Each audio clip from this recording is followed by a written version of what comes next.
Hold da op. Jeg har aldrig set så smukt et hus i hele mit liv. 450 kvadratmeter, det er jo for stort. Forskellen på at bo sammen og ikke bo sammen, det er, at man kan mærke hinanden, at man kan se hinanden, man kan høre hinanden. Ja, eller også bliver man lille menneske at bo småt. Vi skal da bo sammen med nogle mennesker, der kan stimulere os. Vi skal bo sammen med nogle fantastiske mennesker, skal vi ikke? Jeg ved ikke, hvad du ved, Anna. Glem det. Jeg skal ikke bo noget kollektivt, det skal jeg altså ikke. Det er sgu en morsom tanke at bo sammen med jer. Har du nogen penge? Det er hammer. Nå, ja, selvfølgelig. Har I lavet nogle regler for huset? Der er ikke nogen regler endnu. Eller vi vil gerne bidrage med det. Vi har rigtig mange erfaringer. Hvorfor?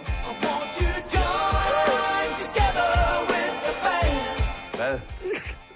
Folk bliver irriteret på mig. Det er min udstråling. Jeg forstår det ikke. Jeg stemmer på Allan. Ja. Hvorfor skal maskinerne komme over til? Et kollektiv, og vi skal kunne rumme alle sider af hinandens liv, er det ikke? Jeg ser en pige. Er det alvorligt? Det må det være, ellers behøver du da ikke at fortælle mig det. Ja, det tror jeg. Ja, du skal gøre det, du skal gøre. Det, der føles rigtigt for dig. Men tag hende med. Jamen, så bytter vi værelser, så kan hun også være der. Hej. Du ligner jo en fransk kærlighedsfilm.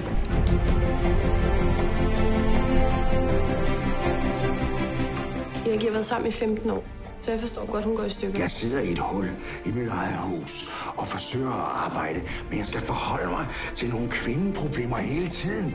For helvede!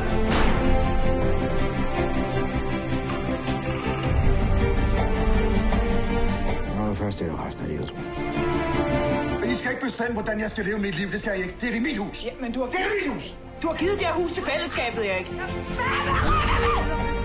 Mor, jeg tror godt, du kan klare det.